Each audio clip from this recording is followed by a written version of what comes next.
It was okay. I'm not gonna lie to you. It was okay. Dunk contest was okay. Wasn't Look, I just feel like year after year, it's getting worse and worse, kind of. But I would say this year it was better than it was last year. Last year they couldn't dunk worth a damn. So this year was a lot better. A little better, a little better. I mean, words have meanings, so it was a little better.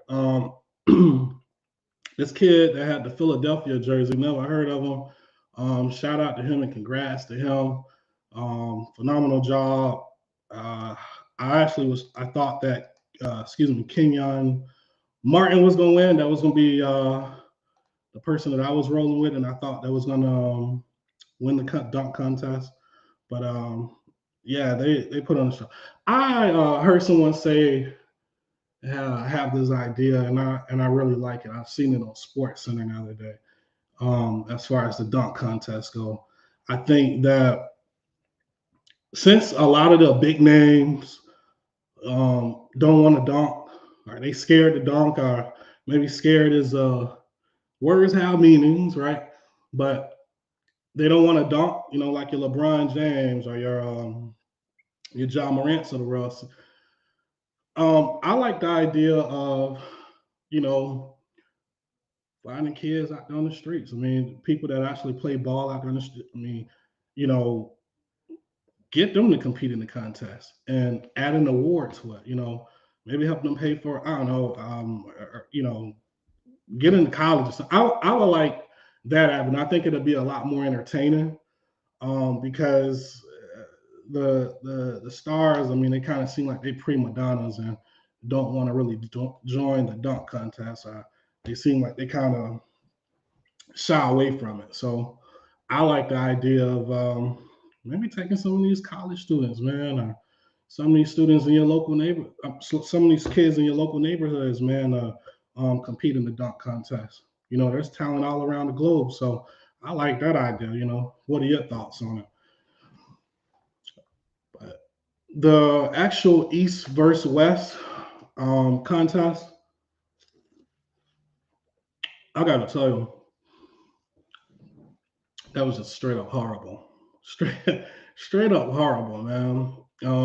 There's kids in the local neighborhood playing harder and I get it. I mean, I get it. You don't want to risk any injuries and all that, but I mean, these guys like they weren't playing no defense on NBA. It just, you know, I don't know. NBA All Star Weekend ain't like it what it used to be. And I get that a lot of the cities got to put in bids and all that stuff, but can we get some fun cities? Can we get Miami? Can we get Vegas? Y'all got, no offense, Salt Lake City, Utah, and I think next year it's supposed to be in Indiana. Can we get some fun cities for All Star Week? I just feel like every year, um, although All Star Weekend is supposed to be fun, it seemed like it just kind of take a step, two steps back, man. Whether that's the dunk contest or the East versus West, um, it just doesn't feel the same like how it used to be back in the day. But as my personal opinion, and opinions are like assholes, everyone got one, right?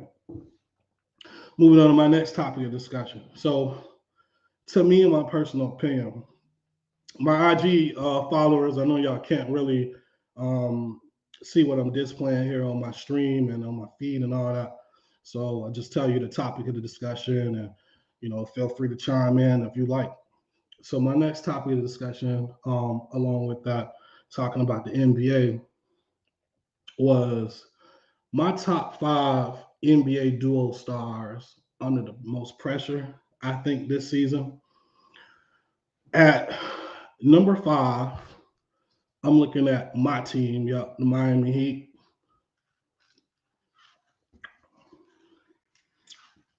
Jimmy Buckets and Bam. I mean, you know, we didn't went to the Eastern Conference Finals. We didn't we played the Lakers in the finals. I mean, come on. I mean, tighten up. I mean, you gotta figure something out. You know what I mean? So I think Jimmy Butler and Bam are my number five as far as duos that are under the most pressure. Like we gotta figure something out, man. Or one of y'all need to get traded or something. Um, Again, we got the experience. I seen that we got Kevin Love. He'll be playing the five position. Um, he can stretch the floor and shoot threes, but Kevin Love ain't Kevin Love, 5, 7 years ago. So we'll see how that goes. At number four, I got Nikola Jokic, the Joker, and I got Jamal Murray. They my number four win Denver. Although Denver is looking really good, Denver always looks really good. They come to ball, they come to play, but they can't seem to get over the hump when it comes in the playoffs. After that second round, they just kind of fall apart. And then Joker, I believe, is he two-time? I believe he's two-time MVP. I mean, bro, you gonna have MVPs, but you ain't gonna have no championship. You ain't gonna have the chip to show for it.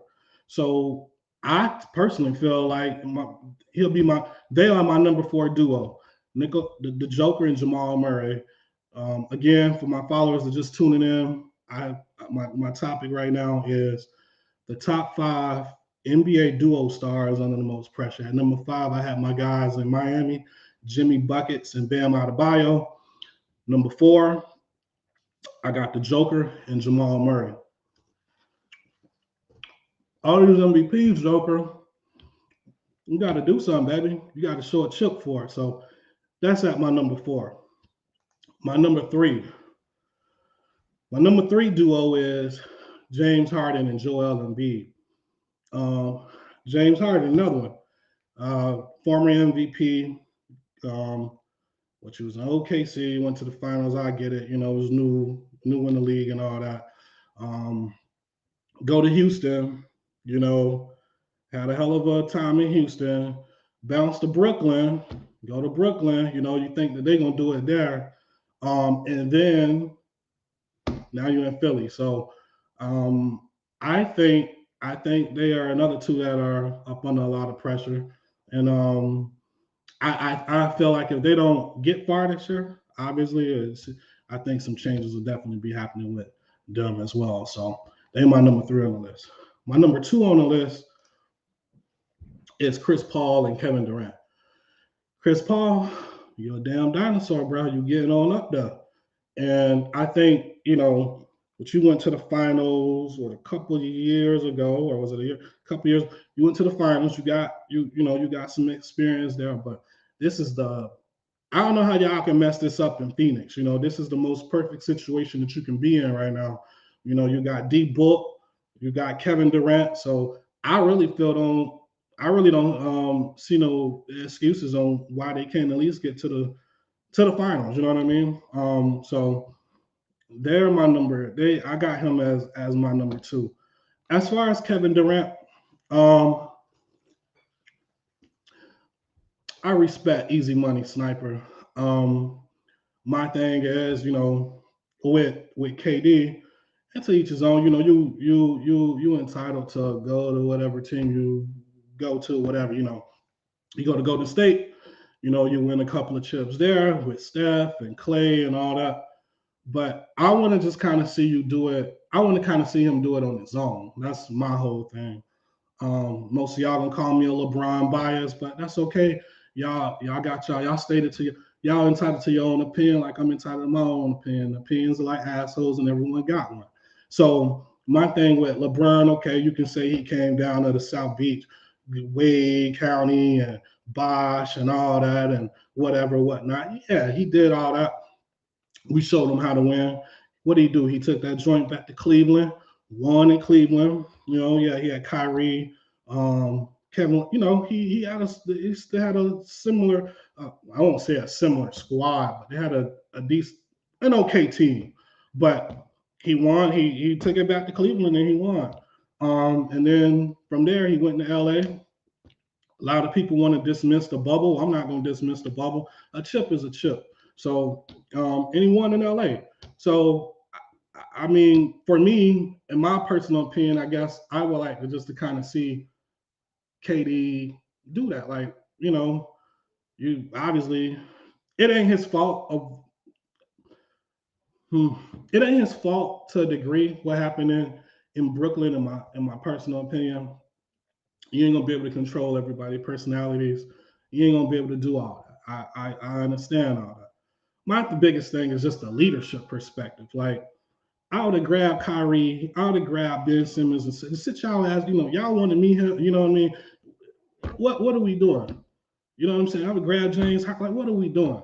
That's my thing. He just kind of, he let, I get it, it's his boys, and, we wasting our time, you know what I'm saying? So to a degree, it wasn't his fault, but let's see what he do with it in Phoenix.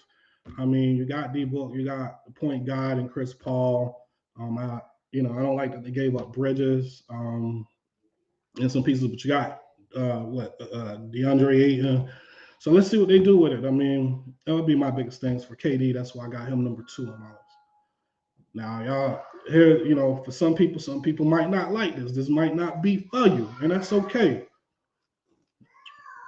My number 1 duo on the list that is up under the most pressure to me, the key word is to me, is Kawhi Leonard and Paul George. Listen, you want to send the subliminals and the commercials, and you and the cat daddy in the car, and the little king, little keychain, and not like like you about to run LA. Yeah, y'all don't got nothing to show for it since y'all been there. And you can say injuries and all that. Injuries been a problem and stuff like that, But I mean, you don't really got nothing to show. I mean, you wanted Paul, you got Paul George. I just felt, I don't know. That to me, they what more can I say? They the Clippers, right? But at least LeBron, at least he did get a chip. Some people could be argumentative and say, okay, it was the bubble or whatever, whatnot. But I mean, since he been there, at least he got a chip. I don't see nothing from Kawhi Leonard. So to me, they are up under the most pressure too. So that's just my personal thing. And then this load management thing, he's one of the biggest corporates for this load management thing, in which I don't agree with load management. It has been a topic of discussion as of lately, as I've been watching like some of the Sports Centers networks and stuff like that. Man, if you injured, you injured. If you hurt, you hurt. I mean, I get it. That's a lot of miles on your body running up and down the court, and I get injuries happen. But man, when it comes to just playing, if you healthy, man, play. I mean, y'all get millions of dollars just to play the game of basketball, play the game that you love. Play. I'm just not a fan of the whole load management thing, man. So, just I don't know, this bothers me. So moving on to the NFL, man. The NFL got a few topics here for y'all. So Aaron Rodgers is out of his bunker. Here's my thing with Aaron Rodgers. If I was I wouldn't want Aaron Rodgers, in my personal opinion, because if I gotta depend on you to make a decision at the end of the season, if you're gonna play, if you're not gonna play, you know what I mean. No, I'm not trying to be boggled down with all that, man. Either you here, or you not here. You know what I mean. Nobody got time to, you know what I'm saying, be trying to figure out if you're gonna play the game, if you're gonna play next season. You want to go on the Pat McAfee show and send subliminal messages and say all this other stuff, and it's you be wanting to be baby, and that's my thing with Aaron Rodgers. I don't, like him as a talented player. I think he's a great athlete, yeah, but do you want to go year to year thinking about if this guy is 1 foot in, 1 foot out? I don't want him on my squad. I don't, you know what I'm saying? So Personally, if I was the Packers, I'll move on. I think it's time to just decide. I think it's time for them to really see what you got in Jordan Love. Let him go. You know, all the undecisiveness, it just annoys me, man. It annoys me to the fullest degree. It's like one of my biggest pet. It pisses me off to the fullest festivity. It's just like he don't know if he gonna play. You know, dude, make up your mind. You know what I'm saying? But honestly, you ain't fooling nobody. We already know you coming back next season. You know, you take this little. He took a little break and all that, and you know, I don't know, went in the bunker, whatever he did. But we know you ain't fooling nobody. We already know that you're gonna play next season. Congratulations to Eric Bieniemy. Now I know that um, he has the same position that he had in Kansas City, you know, offensive coordinator. But he's going to Washington, so congratulations to him there. Everyone knows that he wasn't really going to get the credit he deserved staying there in Kansas City.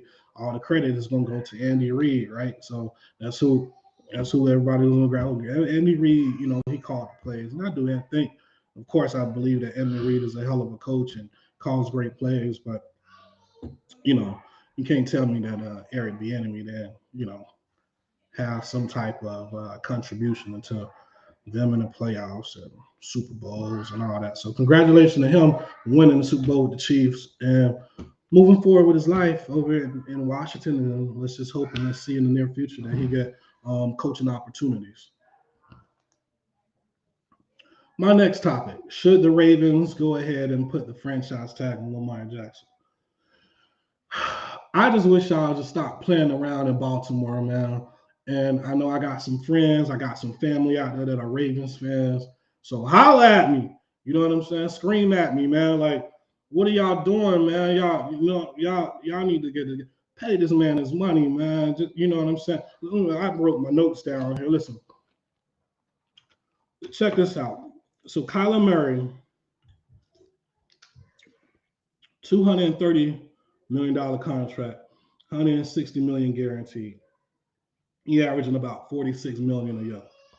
Russell Wilson, 242. He got 161 million guaranteed. He's making about 49 million a year. Deshaun Watson, we know that was a special case. 230 million, 46. He getting about 46. I'm sorry, 49. My apologies, $46 million a year. Josh Allen, 258, and he's getting about 43 million a year.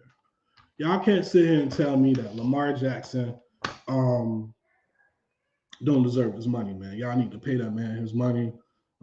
Y'all seen what y'all was without Lamar Jackson. So, and I get it, you know, I get to a degree of the durability portion of it because of his run style and his style of play and everything. But I mean, that's his style of that's how he play. I mean, we switched into an era now where you know you kind of need a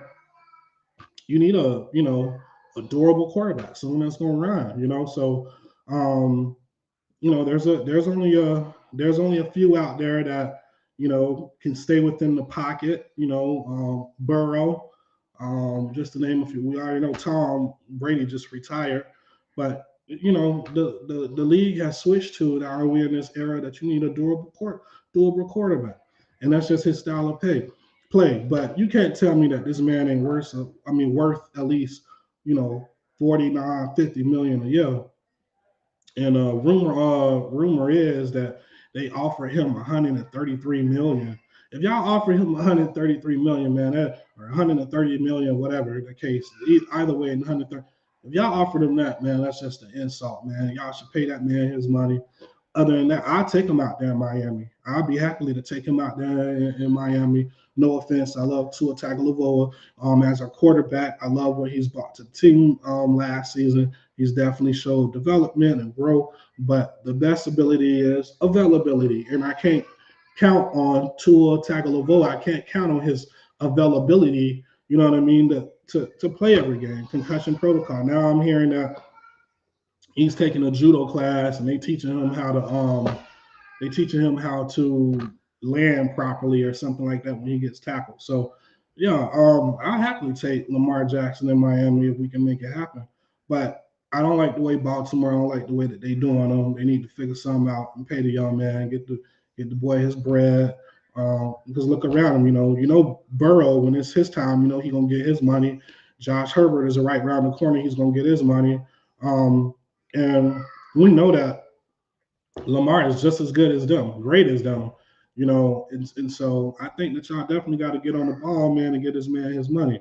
And on top of that, I know Baltimore, their thing has been more so on the defensive side for years, right? But get this guy some receivers, like you know, get him some receivers. Like, when you look around the league, Josh Allen, he got Stephon Diggs, shoot Miami. We got Jalen Waddle. We end up getting Tyreek Hill. We got two of some weapons, Burrow, he got T. Higgins, he got um Jamar Chase, Tyler Boyd. Get Lamar some help, man. I just I just don't understand, what's the hope? Just pay the man his money, man, and let's move on, man. Because if y'all don't, there's some teams out there that I'm sure the New York Jets.